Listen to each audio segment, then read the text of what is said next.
단기 모형 가장 현실적인 상황이라고 보시면 되겠습니다. 그 상황에서 수요 공급을 전체적으로 이렇게 살펴봤는데 여러분 공부해야 할 거리가 한꺼번에 쏟아졌죠? 어제 ISLM하고 오늘 ADAS하고 그 이번 주에 하는 내용이 뭐 거시경제학의 거의 전부라 해도 과언이 아니지. 어때? 어제 좀 가서 복습 좀 하셨습니까? 근데 여러분 오늘 아침에 보니까 기운이 없어. 어젯밤에 다들 뭐 했어? 말 시켜도 피곤해. 그냥 너 혼자 말해. 그런 표정이야 다들. 자, 이 거시경제학은 제가 막 하여튼 누누하게 그저 여러 번 말씀드리지만 여기까지 했으면 이제는 여러분들이 마무리만 잘 할 수 있으면 되죠. 그 다음에 이제 세세한 내용들도 약간 추가하면 되는 거고, 그래서 복습을 해야 되는데 요거 오늘 내일 한 이틀 중에 말이죠. 어제 한 ISLM, ADAS 요거를 오늘 하고 내일 정도까지 해가지고서 전부 끝장을 내야 돼요, 여러분이. 그죠? 그래야지. 그렇지 않으면은 한 일주일 그냥 놔두면 말이죠. 내용 자체가 복잡하기 때문에 다 잊어먹어 버린다고. 그렇겠죠? 그거에 대해서도 공감 안 해? 잊어먹건 말건 네가 왜 그래? 그러지 마시고 요 이왕 말이죠. 손을 댄 거니까 하루 이틀만 고생을 하시면은 잘 마무리할 수 있어요. 그대로 잘 복습을 하시기 바랍니다. 자, 그러면은 여기 이제 한두 가지 얘기만 더 추가하고 지나가십시다. 뭐냐면 재정금융정책에 관한 이야기입니다.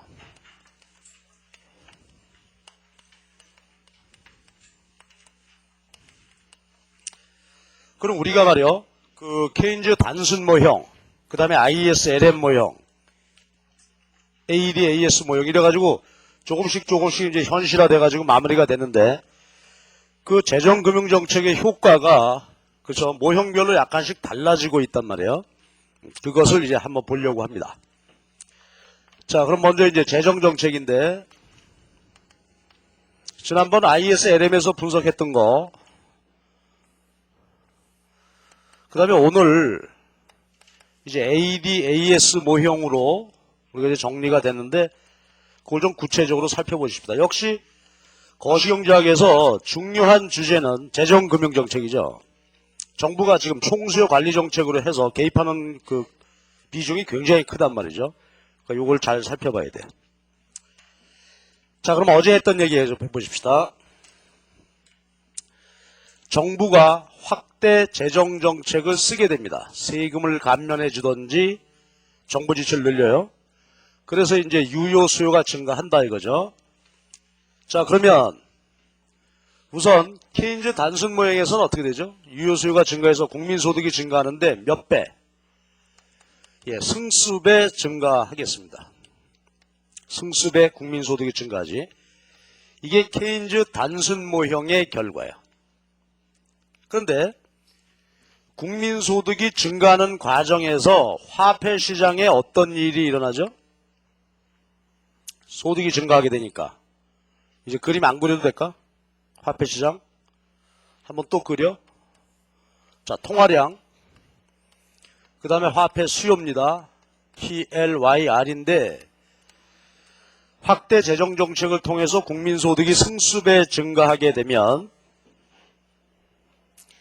거래 예비 화폐 수요가 증가하죠. 그래서 이자율은 오르게 돼 있단 말이야. 이자율이 오르게 됩니다.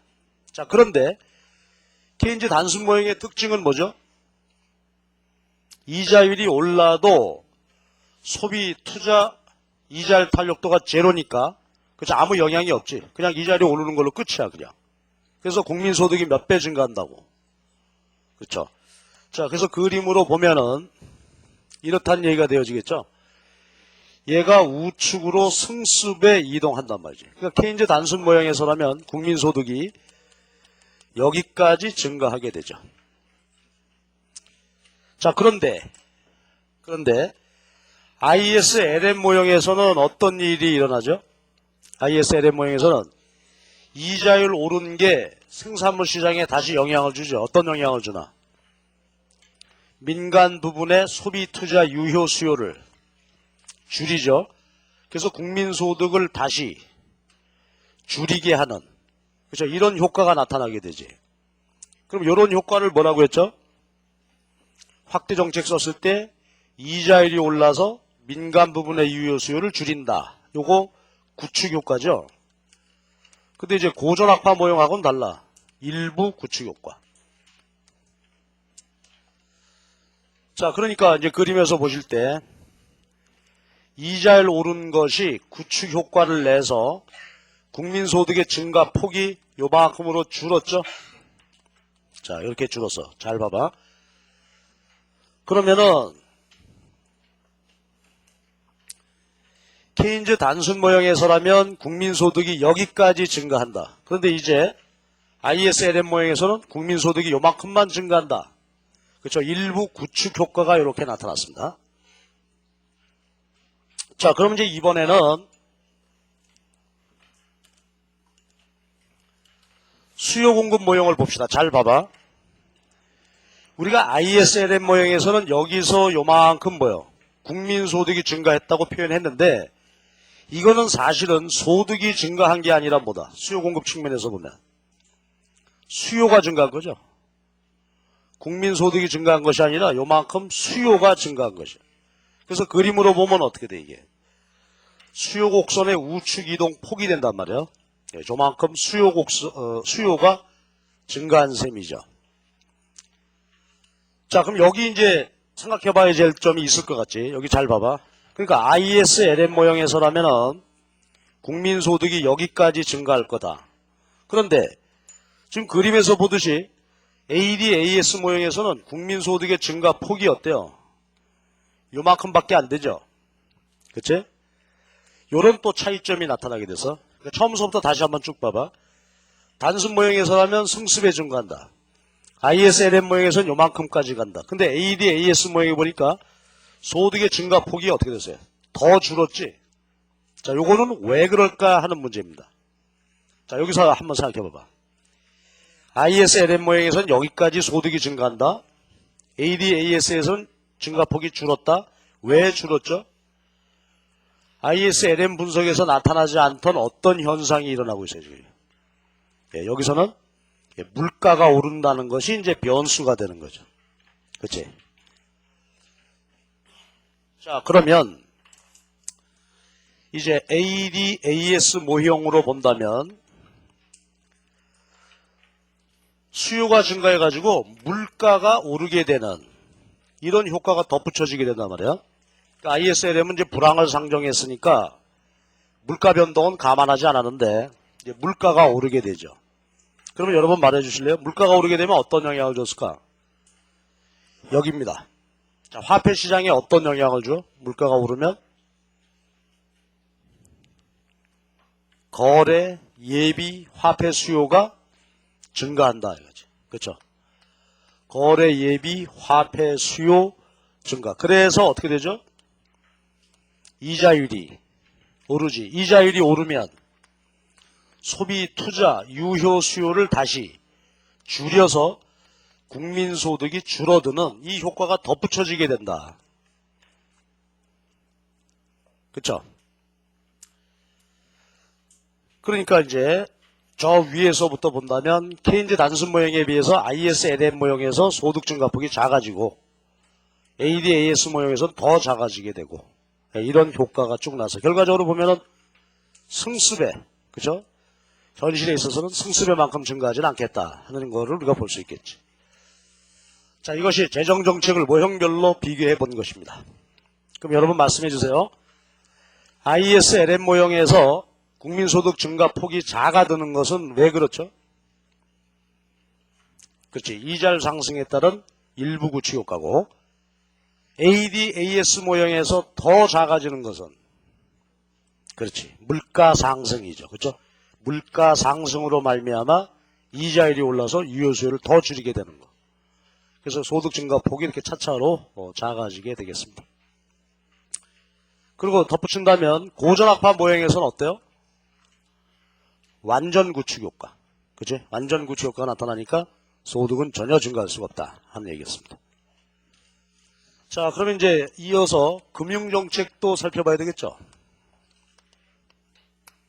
이것도 이제 ISLM 그림 이렇게 놓고 분석을 하면 되겠습니다.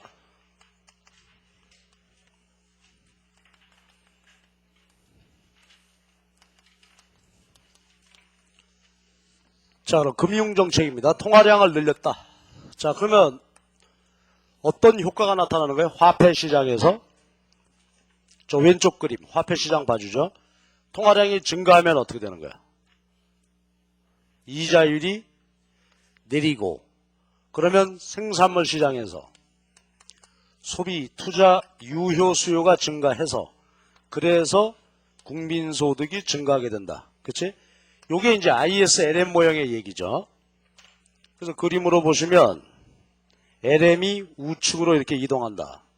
그래서 이자율이 내리고 국민소득이 증가한다. 근데 이것도 이제 아까하고 똑같은 그런 상황이 벌어지겠지. 자, 다시 한번 봐봐. ISLM 모형에서라면은 이만큼 소득이 증가했다. 근데 요거를 ADAS 모형으로 보면은 소득이 증가한 게 아니라 뭐가 증가한 거다? 수요가 증가했다. 수요. 그래서 결국은 수요 곡선이 우측 이동한 거다. 그지? 그 ISLM 모형에서라면은 여기까지 소득이 증가했다라고 말할 수 있겠으나 이제 ADAS 모형으로 보면 국민소득의 증가 폭이 어떻게 돼요? 작아지겠죠. 작아지게 되겠습니다. 그러면은 ADAS 모형에서는 왜 저렇게 국민소득 증가 폭이 작아졌을까? 아까하고 똑같은 이유지. 왜 그렇죠? 이 효과가 그대로 덧붙여서 나타나는 거죠. 네, 그럼 한번 말해봐봐. 그럼 어떻게 됐다고? ISLM 모형에서는 물가는 감안하지 않았는데 여기서 이제 물가가 오른단 말이죠. 그럼 빨리 한번 해봅시다. 물가가 오르면 화폐시장 어떻게 된다고? 거래 예비 화폐 수요가 증가해서 이자율이 올라서 민간 부분의 소비투자 유효 수요를 줄여서 그래서 국민소득을 일부 줄이게 되는 효과가 나타난다. 그렇죠? 그래서요 이렇게 모형별로 분석하는 걸로 보면은 이렇게 달라지게 된다. 그러니까 한마디로 말해서 ADAS 모형에서는 어떻습니까? ISLM 모형에 비하여 재정금융정책의 효과가 작아진다. 이유는 물가 상승에 따른 이자율 상승이 이제 원인이 되는 것이 되겠습니다. 네, 여기까지 하면은 이제 우리가 케인즈 악파, 통화주 악파 단기 모형에 대해서 완벽하게 우리가 정리가 잘 됐어요. 자, 그럼 이제 이어서 볼 것들이 있어요. 우리 교과서를 한번 볼까요? 우리 교과서를 보면은 753페이지 한번 봐봐. 753페이지 보면 고전 악파의 총 공급 곡선. 그 다음에 755페이지 보면 케인즈 총 공급 곡선. 그 다음에 756페이지 보면 현대의 총 공급 곡선. 뭐 이래 놨습니다. 요것은 이제 모형별로 보자는 겁니다. 그러니까 우리가 앞에서 쭉 했던 대로 고전파, 그 다음에 케인즈, 그 다음에 그 756페이지에 3번 현대 총 공급 곡선 해놨던 것은 그 옆에다가 써놔봐봐. 요건 우리가 얘기하는 통화주의 장기 모형과 세고전 악파 모형을 말합니다. 현대 총 공급 곡선 그랬는데 요거는 통화주의 장기 모형, 그 다음에 세고전 악파 모형에 관한 이야기를 현대의 이렇게 이제 말을 써놓은 거예요. 자, 그리고 이제 760페이지를 보면은 거기 그림에 볼 때 고전악파, 케인즈, 그 다음에 일반적인 경우, 그쵸? 여기서는 또 현대적인 경우를 또 써놓진 않았는데, 이제 그렇게 해놨어요. 그래서 우리는 이제 뭐냐면은, 여기서 우리 교재에서 말하는 일반적인 경우, 요게 단기 모형이죠. 케인즈 악파, 통화주 악파 단기 모형을 말하는 거고, 고전악파, 케인즈, 기타 등등, 이런 모형들에 대해서도 이제 정확하게 정리를 해봐야 되겠어요. 그래서 단기 모형은 여기까지 했고, 이제부터는 기타 등등 모형들, 고전악파, 케인즈, 통화주의, 장기, 세고전악파 뭐 이런 것들을 또 역시 마무리를 해야 되겠어요. 그래서 하나씩 쭉 챙겨봅시다.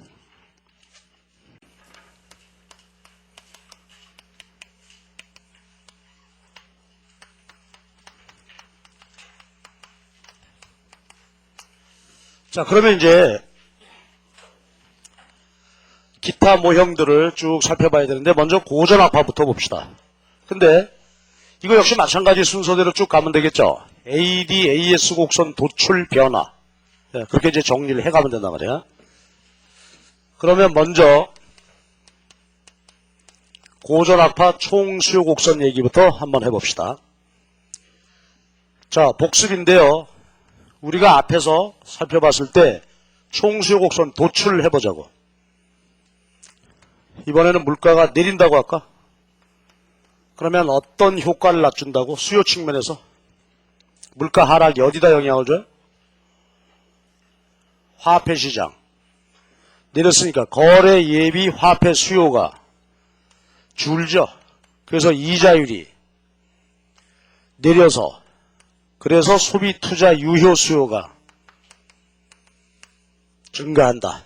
그래서 수요 곡선은 우하향한다. 그죠? 하는 것이 일반적 상황에서의 수요 곡선 도출이었어.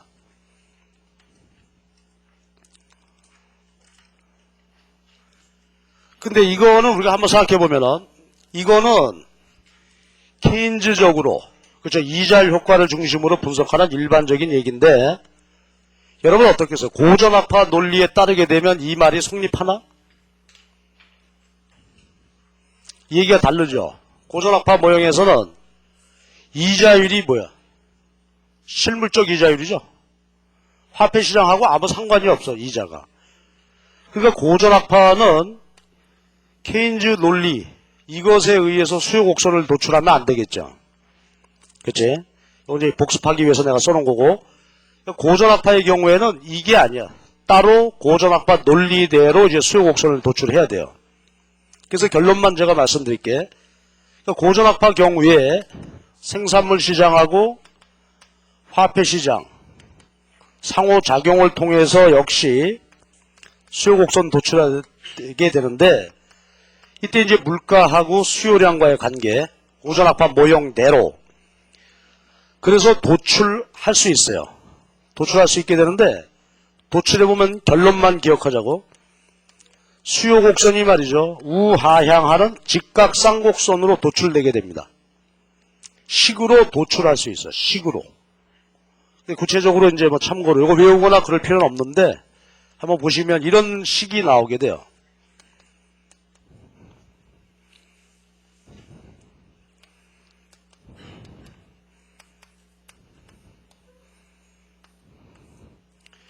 요게 정확하게 보면은 고전압파 모형에서 도출되어진 총수요 곡선 식이 되겠습니다. 고전압파 논리대로.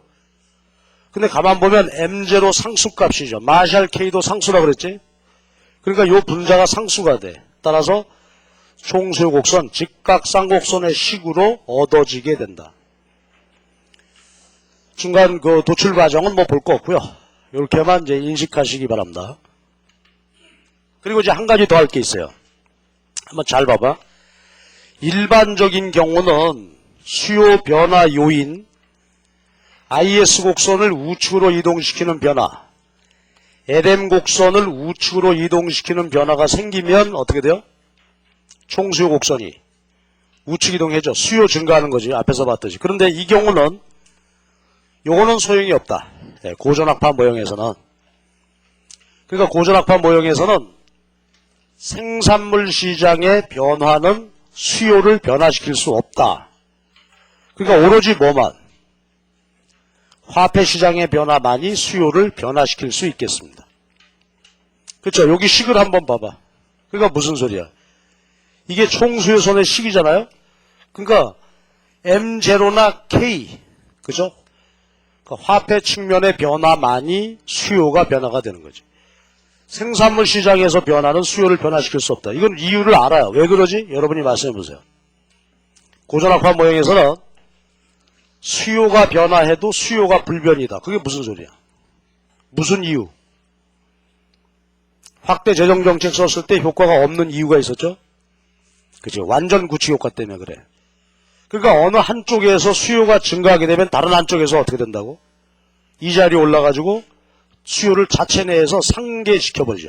상쇄시켜버려. 그래서 요거는 완전 구축 효과 때문에 어느 한쪽에서 수요가 증가하게 되면 이자율이 올라서 다른 한쪽의 수요를 줄여버리니까 전체적으로 볼 때 수요 자체가 움직이질 않는다. 고전악파 모형의 특징이죠. 자, 그 다음에는 이제 고전악파 모형의 AS 한번 봅시다. 요건 아까 우리 했죠? 단기 모형 도출 과정에서 이미 한번 말씀드렸는데 기억나요? 어때? 도출해보니까 고전악파 모형의 경우는 총 공급곡선 모양이 어땠어요? 아까 언제 했냐고?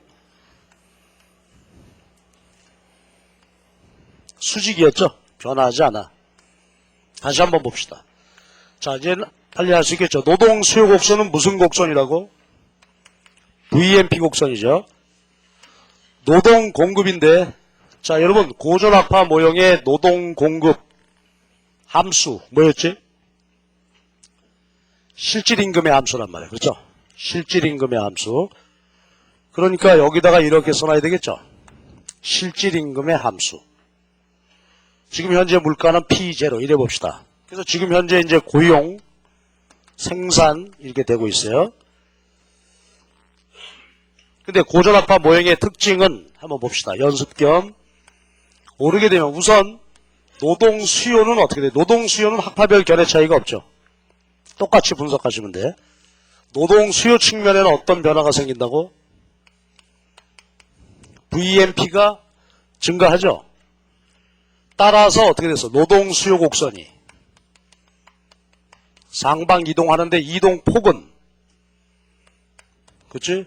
물가 상승률만큼 상방 이동한다 그랬어요. 근데 노동 공급이 어떻습니까? 고전악파 모형에서는 어제 우리가 봤듯이 물가가 오르면 근로자들은 어떻게 한다고?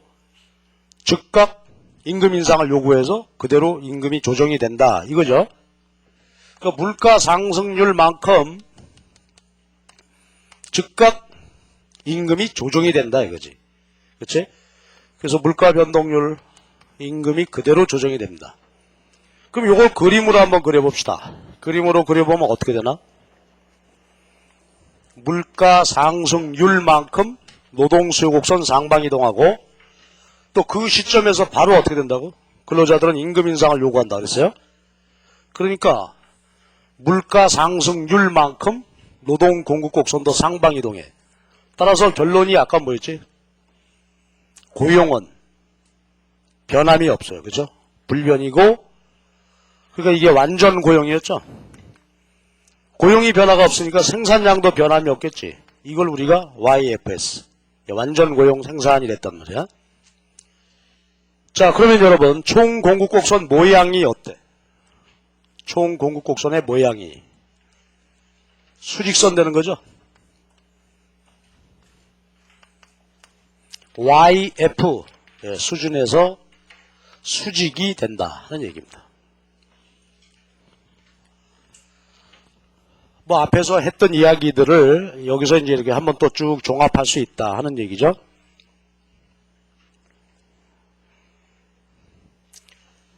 자, 그러면 이제 AD, AS 균형에 대해서 한번 봅시다. 그럼 이거죠.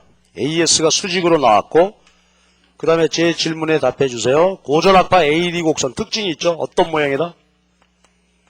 직각 쌍곡선이고 그렇죠? 그래서 지금 현재 물가 국민소득은 완전 고용 수준에서 결정이 된다 하는 얘기입니다.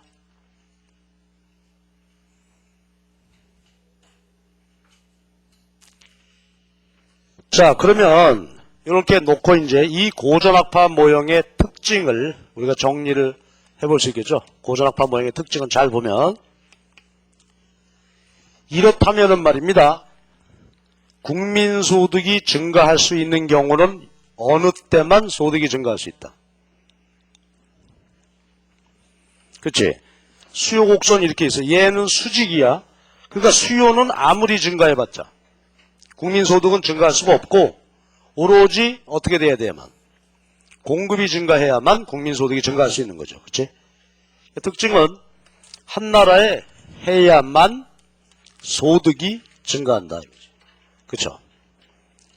자, 수요 증가는 뭐지? 수요 증가하는 것은 국민소득은 늘릴 수가 없고 오로지 뭐만?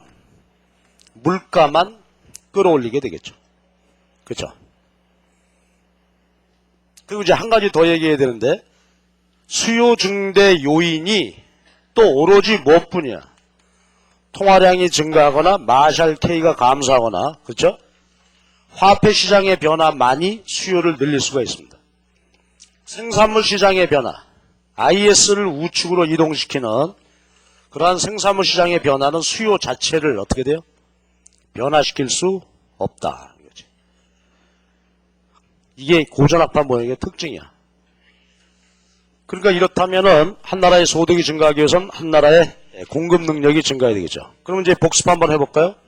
그렇다면 공급이 증가해야 소득이 증가할 수 있다고 그러는데 공급 증대 요인이 뭐예요?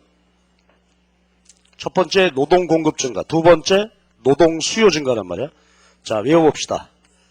첫 번째 뭐지? 노동 공급 증대 요인 세 가지 중에 첫 번째가 예상 물가 하락이 있었죠. 근데 이건 여기선 거론 대상이 아니지. 이 모형 자체에서는 뭐예요? 예상 물가라는 개념이 없는 거니까 이건 얘기할 거 없고. 두 번째 뭐요? 예, 근로 의욕이 높아지거나 아니면 인구 증가든지. 자, 그 다음에 노동 수요 측면에는 뭐지? 노동 생산성이 증가하든지. 근데 노동 생산성이 증가하기 위해서는 어떻게 돼야 돼? 자본 노동 비율이 증가하든지 기술 진보가 일어나든지. 그치? 자, 그러니까 이제 정리해보면 어떻습니까? 제 말대로 한번 봐봐. 생산물 시장의 유효 수요 증가는 국민소득 증대 요인 되지 못한다. 이유는 뭐죠? 완전 구축 효과. 화폐 시장에서 통화량 증가도 역시 뭐요? 국민소득을 늘릴 수 없다. 결과는 어떤 결과가 나와? 물가만 상승하는 거죠. 물가만 상승. 국민소득이 증가하기 위해서는 총 공급이 증가해야만 소득이 증가할 수 있겠다. 그렇죠? 이것이 고전학파 얘기입니다. 자, 그럼 이제 같은 계열의 얘기를 계속해 봅시다. 그럼 이제 어제 잠깐 나왔습니다만 통화주의 장기 모형, 그 다음에 이제 새 고전학파 모형은 같이 보면 되겠어요. 이게 중요합니다. 요거 우리 아까 교과서에서 뭐라고 얘기했냐면 현대적 공급 곡선이 됐어요. 현대적이라는 말을 썼다 이 말이에요. 자, 그럼 이제 한번 생각해 봅시다. 이 모형의 경우 우선 총 수요 곡선 한번 도출해 볼까요? AD 곡선에 대해서는 요거는 앞에서 우리 공부했던 단기 모형하고 다 똑같겠죠. 요거는 노동 공급 함수의 어떤 특징이 있는 거니까 수요는 아까 저거 케인즈 이자율 논리대로 수요를 분석하시면 되겠어요. 요건 단기 모형하고 같다. 그 다음에 AS 곡선, 요거 결론 미리 얘기해보면 요거는 고전학파 모형하고 같아진다. 고전학파와 동일하죠. 다만 이제 그 논리 구조는 조금 달라. 그거를 한번 생각해 봅시다. 자, 여기 와볼까요? 통화주의 장기 모형이나 새 고전학파 모형은 이게 뭐야? 예상 실질임금의 함수죠. 노동 공급 함수가. 근데 아까 우리가 봤습니다만은 어떤 특징이 있어? 물가가 오를 때 어떻다고? 이 모형의 특징은 물가가 얼마 오르리라는 것을 사전에 어떻게 한다고? 정확하게 예상했죠. 그래가지고 어떻게 됐다고? 미리 임금 더 내놔라. 자, 그러니까 통화주의 장기나 새 고전학파 모형에서는 물가가 오르리라는 것을 어떻게 했다고? 미리 정확히 예상했다 이거죠. 그래서 그만큼 더 내놔라. 그러니까 상방이동 폭이 어때? 서로 같죠? 따라서 고용은 변함이 없고 생산도 변함이 없게 되는 거였죠 아까. 그러니까 이런 논리에 의해서 그러면 이제 AD, AS를 한번 봅시다. 그래 보면은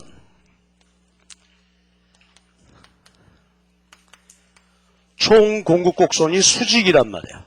총 공급 곡선이 수직이야. 근데 여기선 용어를 뭐라고 썼냐면 이 양반들이 자연 산출량 그랬다. 자, 소리내서 말해봐봐. 여기 뭐라고요? 자연 산출량. 그리고 이제 수요 곡선은 정상적으로 우하향하는 거예요. 생산물 시장의 변화, 화폐 시장의 변화 의해서 변화할 수 있다 이거지. 자, 그러면 이렇게 놓고 보면 이 모형의 특징도 고전학파하고 똑같죠. 한번 봐봐. 특징이 고전학파하고 똑같아. 즉 수요는 증가해봤자 어떻게 돼? 수요 증가해봤자 국민소득이 불변이죠. 오로지 소득이 증가하려면 어떻게 돼야 돼? 공급곡선이 우측으로 이동해야만 국민소득이 증가할 수 있는 것이죠. 그죠? 그러니까 여기 한번 봐봐.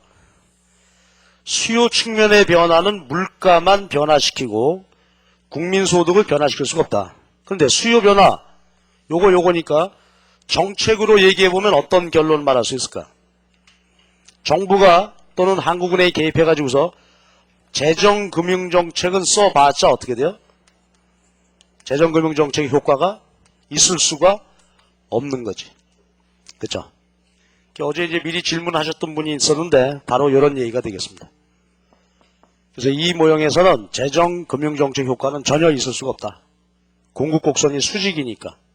오로지 공급이 증가해야만 소득이 증가할 수 있습니다. 다시 연습 한번 합시다. 이거 그러니까 너무 중요할 수밖에 없지. 자, 공급 증대 요인 뭐가 있다고요? 이제 여러 번 말해봐. 첫 번째가 노동 공급 증가 요인 세 가지. 예상 물가 하락, 근로 의욕 증진, 인구 노동 생산성 증가, 자본 노동 비율 증가, 기술 뭐 이런 일이 있어야만 한 나라 소득이 증가할 수 있다 이거야. 그쵸? 그러니까 봐봐. 이게 고전학파 계열이죠. 고전학파 분들은 공급곡선이 수직입니다. 그럼 뒤에서 이제 오늘 뒷부분에서 다시 얘기가 나오겠지만은 고전학파들의 논리 핵심은 그렇다면 어디가 있을까 이게? AS가 수직이고 수요 변화는 소용이 없다. 그러니까 나중에 가면 이것이 큰 쟁점이 되겠죠. 정부는 거시경제에 있어서 개입할 이유가 없다 이거지. 개입해봤자 어떻게 되는 거야 이거? 물가만 흔들고 소득은 증가하지 않는 거지. 자, 그러니까 이 양반들은 이런 이제 논리를 가지고 AS 곡선이 수직이므로 정부 개입하지 말아라. 공급이 중요하다. 이것이 이제 이 양반들이 아주 중요한 이론의 특징이 되겠습니다. 자, 됐습니다. 그래서 이제 고전학파하고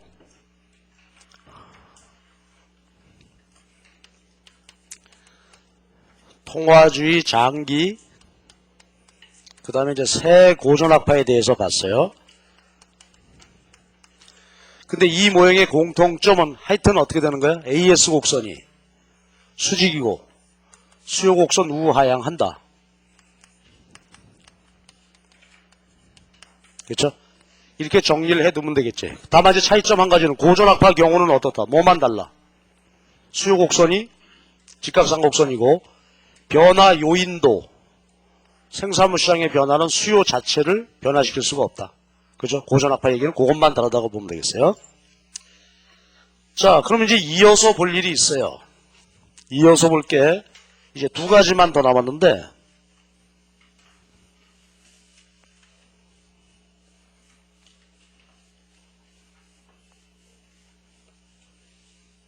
케인즈 모형입니다.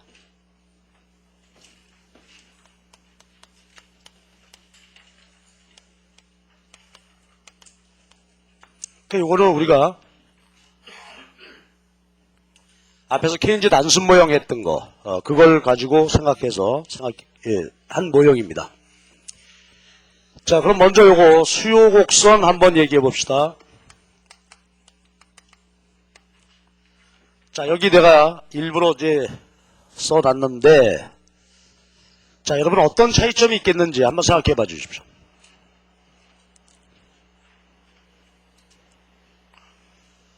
보통 일반적인 단기 모형에서는 물가 변화하면 이자율이 변화해서 유효 수요가 변한다. 근데 케인즈 단순 모형에서는 과연 저 효과가 나타나는지요?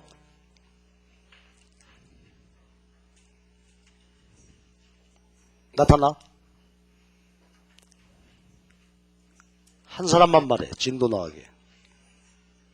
나타납니까? 안 나타나죠. 어디 안 나타나? 어? 그렇죠. 이자율이 변화해도 얘가 어때? 변함이 없지. 그렇죠? 그러니까 케인즈 단순 모형의 특징은 뭐예요? 소비 투자의 이자율 탄력도가 0이란 말이야. 그러니까 물가가 변화해서 이자율이 변화한다 하더라도 유효 수요는 변함이 없다. 그치? 그러면 이 모형에서는 수요 곡선의 모양이 어떨까요? 물가가 변화해도 수요량이 변함이 없다. 그러니까 수직선 되겠죠? 그러니까 단순 모형에서 보면 바로 이 얘기야. 지금 현재 생산물 시장에서 유효 수요가 이 정도 크기다 이거죠. 이 정도 크기로 돼 있으면 그거다.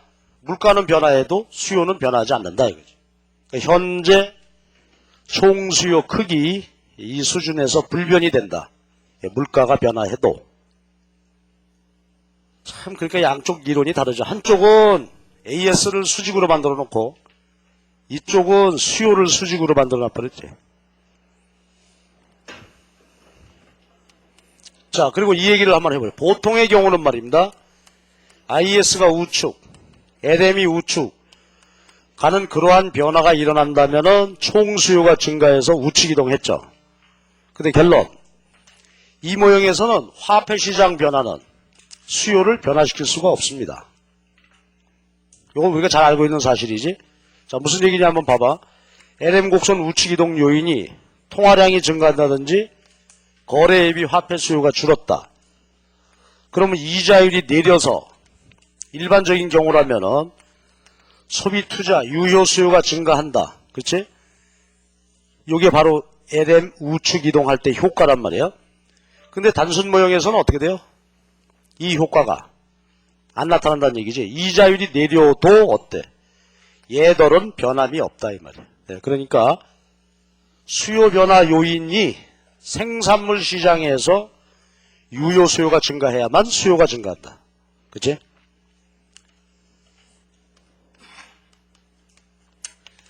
자, AS 곡선입니다. 자, 요것도 잘 챙겨놔야 돼. AS 곡선. 두 가지로 나눠볼 수 있습니다.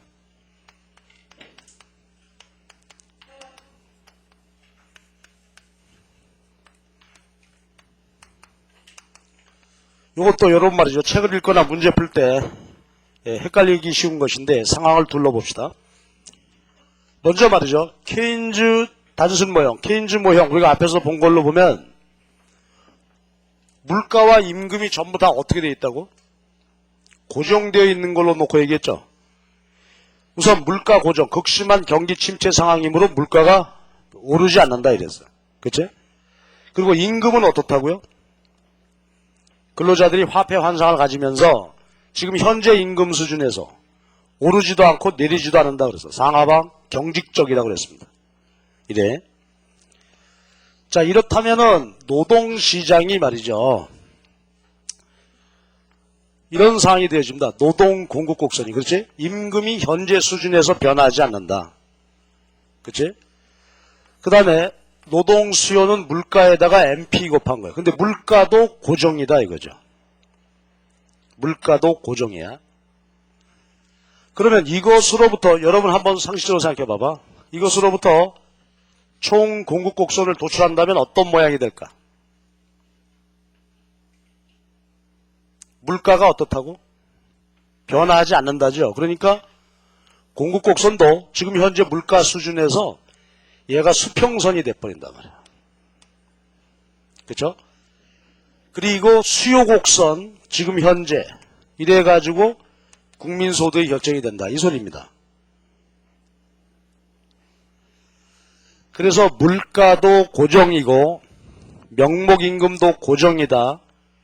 케인즈 단순 모형 취지대로 놓고 푼다면은 이런 상태가 된다 이거야. 임금도 불변, 물가가 불변이니까 노동 공급 곡선 수평선이고 총 공급 곡선도 수평선이 돼. 근데 이거는 이론적으로 볼 때 말이 안 되는 모형이다. 이론적으로 말이 안 돼. 왜 그러냐면 잘 봐봐. 얘 고정이죠. 그 다음에 얘가 고정되어 있죠. 그렇다면은 현재 상태에서 어떻다고요? 전혀 변화가 있을 수가 없는 모형이에요. 현상 고착이 돼버린다고. 현상 고착. 그리고 요것과 요것이 같아지게 되면 이윤극대화 조건에 따라서 얘도 똑같아야 돼. 그러니까 이 모든 게 다 상수가 되고 현재 상태에서 변화할 수가 없고 현상 고착 모형이 되고 이론적으로도 수학체감 법칙이 나타나야 될 거 아니에요. 그죠? 이제 이런 문제가 있어요. 그러니까 현실적으로 성립 불가능한 얘기가 되어진다고. 그러니까 이제 모형을 분석할 때 어떻게 된다고? 물가는 변화할 수 있다고 하자. 명목임금만 고정이다. 그러면 이렇게 되겠죠. 노동 공급 곡선은 현재 임금 수준에서 수평, 노동 수요는 VMP. 근데 이제는 어떻게 돼요? 물가가 변화할 수 있다고 했으므로 이제 바뀔 수가 있겠죠. 노동 수요, MP가 변화하고 뭐 물가가 변화하고 그럼 변화할 수가 있단 말이야. 그럼 요거 그러면은 AS 곡선이 우상향하는 형태가 되겠죠. 물가가 오르면 노동 수요 증가, 고용 증가, 생산 증가 이래가지고 자 그래서요 이 케인즈 모형에서 여러분들이 공급 곡선을 두 개를 잘 챙겨놔야 돼. 그래서 어떤 책을 보면은 수평선 그려놓고 이게 케인즈의 공급 곡선이다. 어떤 책에서는 우상향 그려놓고 그렇게 말하고 또 한 책 안에서 어디서는 이렇게 어디서는 이렇게 써놓고 이제 그렇게 해놓은 거 있다. 그 헷갈릴 일이 아니고 이런 취지다 이거지. 그치? 그래서 요 둘로 이렇게 이제 나눠보시면 되겠습니다. 자 그러면 이제 AD, AS 균형을 생각해 본다면 뭐 둘러볼 수 있겠죠. AS가 수평선일 때, 우상향할 때. 그러나 이제 하여튼 특징은 AD 곡선이 수직이란 말이야. 근데 요거는 이제 이론적으로는 말이 안 되는 거지만 이렇게 해놓고 기억은 해두자고. 자 그러면 요것이 이제 균형인데 그렇다면 이 모형의 특징은 뭐가 될까? 케인즈 모형의 특징은 그렇죠? 수요 곡선이 수직이죠. 수요 곡선이 수직이니까 공급은 변화해 봐도 어때? 공급은 국민소득을 변화시킬 수가 없지. 공급 능력은 변화시킬 수가 없어. 오로지 어떻게 돼야 돼야만 수요가 증가해야만 국민소득이 증가할 수 있다. 케인즈 유효 수요 이론이죠. 수요가 증가해야만. 이건 뭐 하나만 하는 소리지 사실은. 그렇죠? 경기 침체 대공황입니다. 이 상황에서 공급이 증가해봤자 팔리지가 않는데 뭐 소득이 증가할 수가 없겠죠. 여기서는 수요가 증가해야만 국민소득이 증가할 수 있다. 근데 그 중에서도 하나 덧붙인다면 오로지 뭐예요? 오로지 생산물 시장의 유효 수요 증가. 그러니까 화폐 시장 변화는 국민소득을 절대로 변화시킬 수가 없다. 이건 앞에서 배웠던 단순 모형의 결과 뭐 바로 그대로죠. 그래서 이 모형은 이래. 자, 그러면 여러분 이제 비교해 줘 봐봐. 그럼 왼쪽이 고전학파 계열이고 오른쪽이 케인즈인데 양 이론이 이건 뭐 서로 완벽하게 다르죠. 저쪽은 AS가 수직이고 AD가 우하향한다. 여기서는 AD가 수직이고 AS는 우상향이다. 그러니까 그 결론은 뭐 판이하게 달라지죠. 고전학파에서는 수요 변화는 소용이 없고 공급이 증가해야만 소득 증가할 수 있다. 케인즈에서는 뭐 공급은 소용없고 수요가 증가해야만 국민소득이 증가할 수 있다. 그렇죠? 이런 차이점을 갖게 되겠습니다.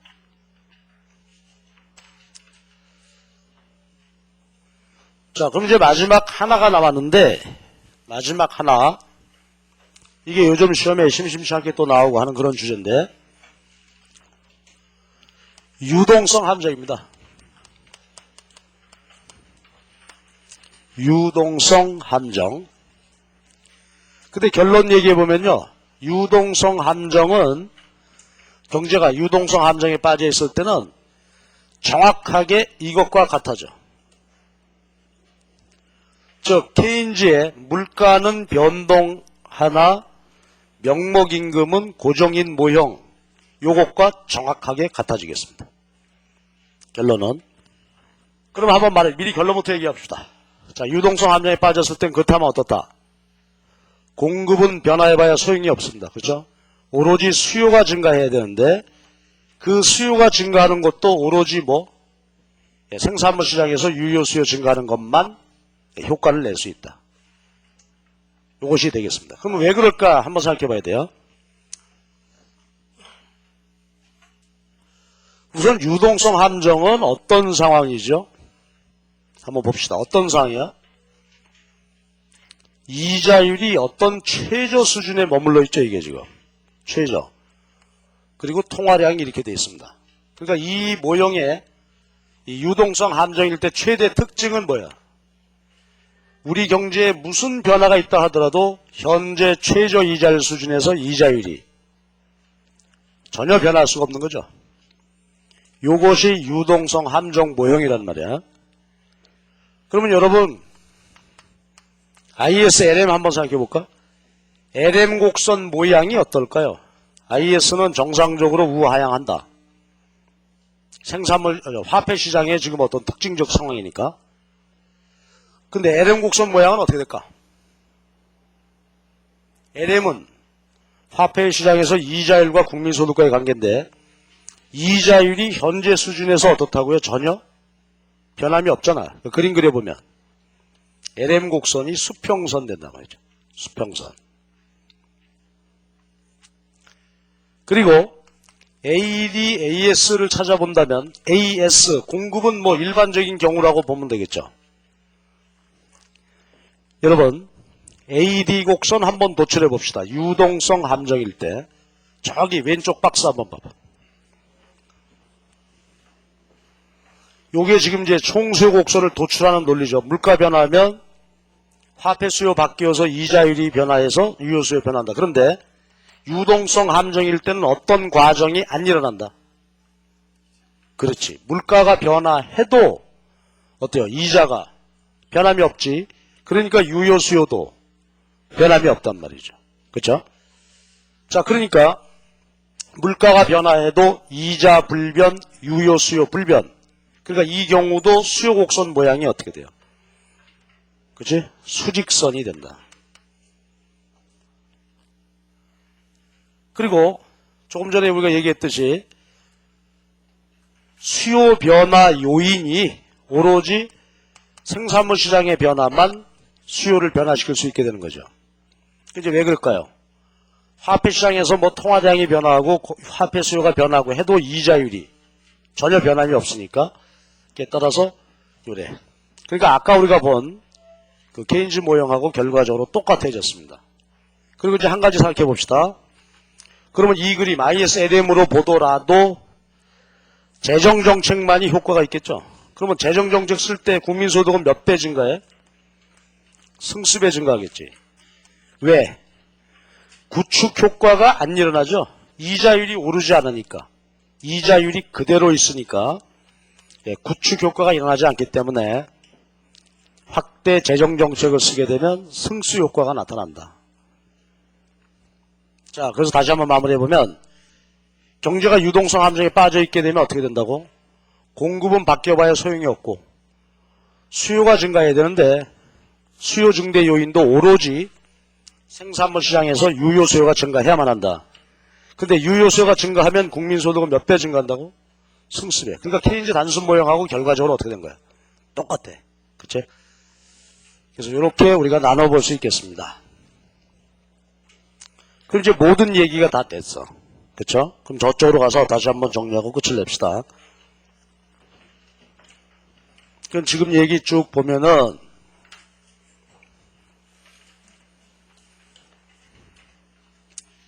일반적인 경우는 AD, AS가 우하향, 우상향 하죠. 그리고 요건 이제 생산물 시장, 화폐 시장 변화가 수요를 변화시키게 되고, 요건 노동 공급, 노동 수요 변화가 AS를 변화시키게 되죠. 그래서 이제 쭉 일반적인 상을 받고, 요거는 고전학파 계열이죠. 그 다음에 케인즈 계열은 어떻다고? 물가도 고정이라면은 얘가 수평선 되죠. AD. 근데 이건 말이 안 되는 상황이 된다. 그래서 물가는 변동하되 얘만.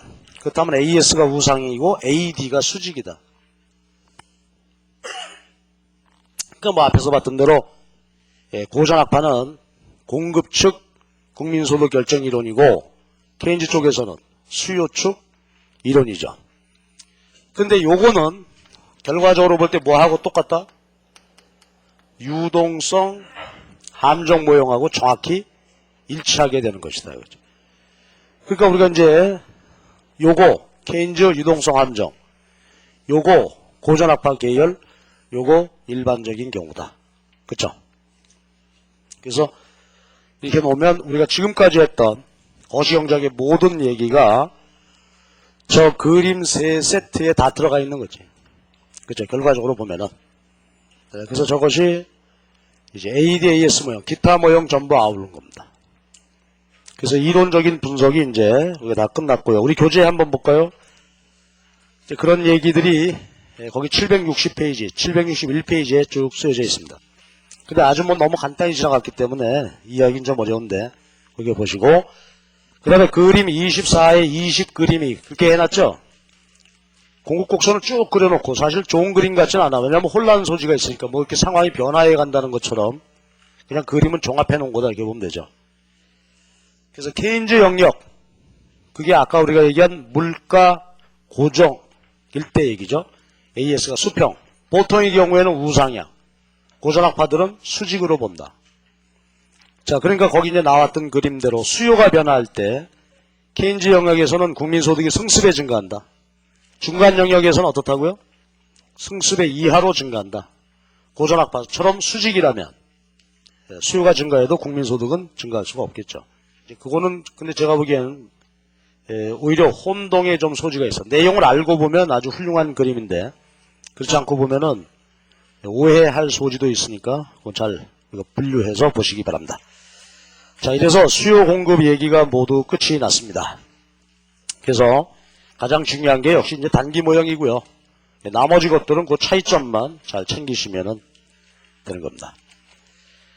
자, 그러면은 이제 767페이지로 한번 가보죠. 몇 페이지 넘기면 25장이죠. 거기 보면은 거시경제학의 두 조류 이렇게 해놨습니다. 이미 우리 앞에서 거기 교재 내용을 보면 전부 설명드린 내용이 쭉 나열되어 있어요. 우리는 이제 잠깐만 쉬었다가 그 얘기를 다시 한번 거시경제학에서 쭉 흐름을 말이죠. 이제 우리가 이론 공부하느라고 몰두해서 얘기하지 못했던 내용도 좀 있고 하니까 그래서 이 전체 흐름을 25장에서 한번 정리하도록 하십시다. 잠깐 쉬었다 합시다.